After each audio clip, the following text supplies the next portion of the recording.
Um rei francês conquistará o mundo inteiro.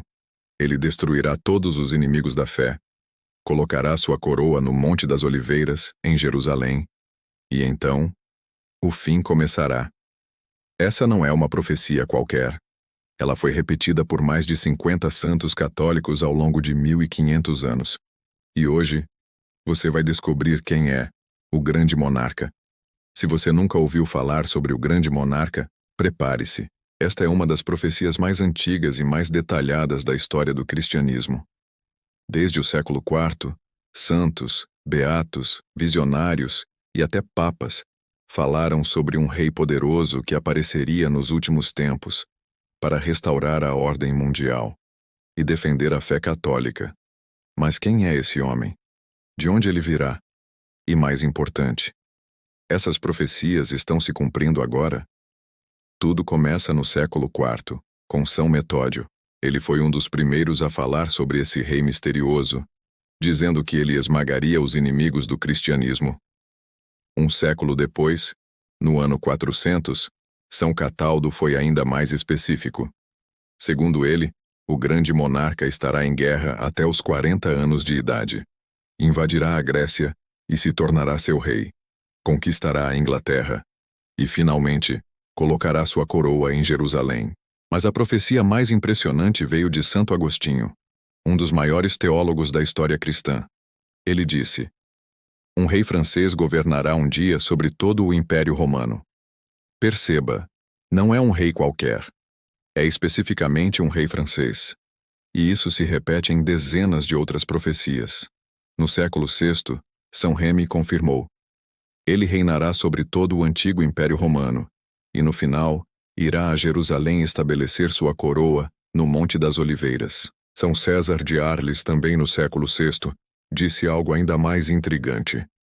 Esse príncipe estenderá seu domínio sobre todo o mundo. Um domínio sobre todo o mundo. Estamos falando de um imperador universal, e a história não para por aí. Mas afinal, quem é esse homem? Como vamos reconhecê-lo? Os santos nos deram pistas muito específicas ao longo dos séculos. Primeira característica: origem francesa. Praticamente todas as profecias concordam. Ele será de sangue real francês, provavelmente descendente da dinastia Bourbon, a linhagem dos reis que governaram a França. Segunda característica: um homem de guerra. São Cataldo disse que ele estará em guerra até os 40 anos. Venerável Holshouser, no século XVII, confirmou: ele passará por toda a Europa com um poderoso exército. Terceira característica: defensor da fé. São Francisco de Paula, no século XV, foi extremamente detalhado. Ele disse: o grande monarca aniquilará os hereges e os incrédulos. Terá um grande exército e os anjos lutarão ao seu lado. Ele será como o sol entre as estrelas. Pense nisso. Os anjos lutarão ao seu lado. Isso não é apenas um rei humano comum. Quarta característica: reformador da Igreja. São João de Capistrano disse que ele restaurará a disciplina apostólica. São Francisco de Paula confirmou: ele reformará a Igreja de Deus. E aqui vem algo fascinante.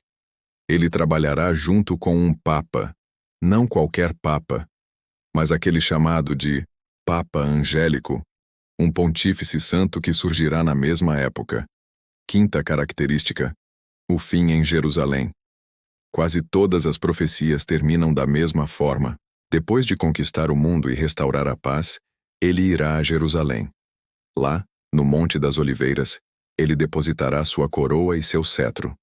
E então, o anticristo aparecerá. Mas a profecia mais completa e assustadora veio de São Cesário de Arles, no século VI. Ele disse que quando a França, especialmente o norte e o leste, incluindo Lorraine e Champagne, estiver destruída por guerras e miséria, então esse príncipe aparecerá, um príncipe que foi exilado em sua juventude. Ele recuperará a coroa dos lírios, símbolo da monarquia francesa, e estenderá seu domínio sobre todo o mundo. Então virá o Papa Angélico. E juntos, eles reformarão toda a terra.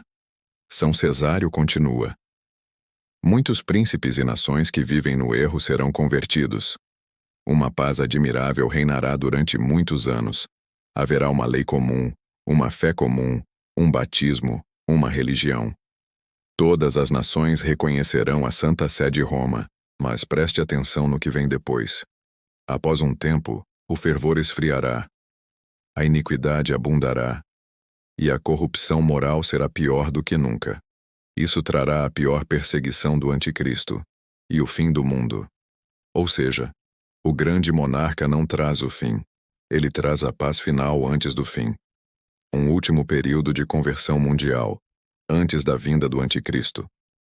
Você pode estar pensando, tudo isso é muito antigo.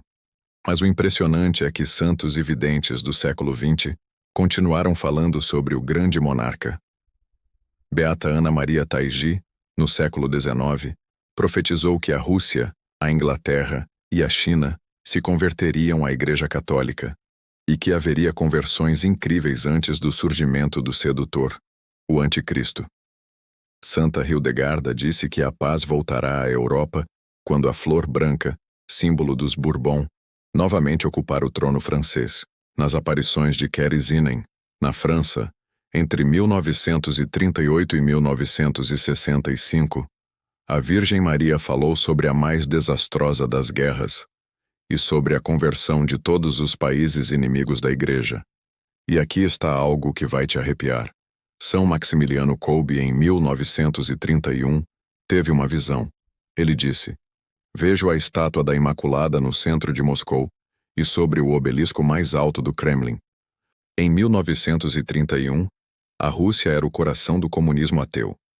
Hoje, a Rússia tem a maior população ortodoxa do mundo e está cada vez mais próxima da fé cristã.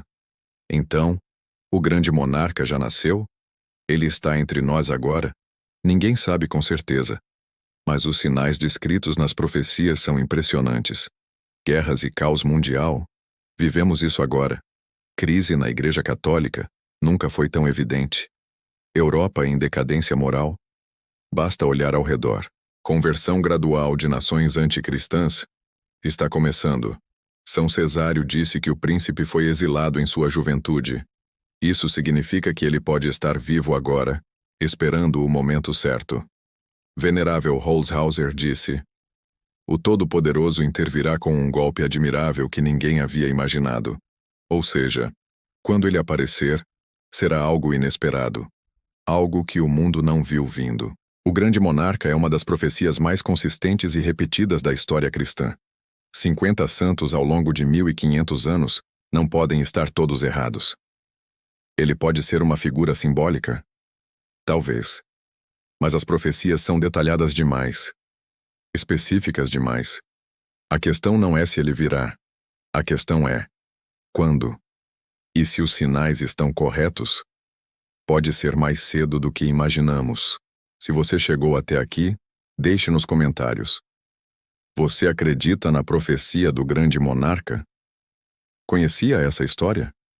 Inscreva-se no canal para mais profecias e mistérios esquecidos da história cristã. No próximo vídeo, vamos falar sobre o Papa Angélico, o pontífice santo que trabalhará ao lado do grande monarca. Até lá, fique com Deus.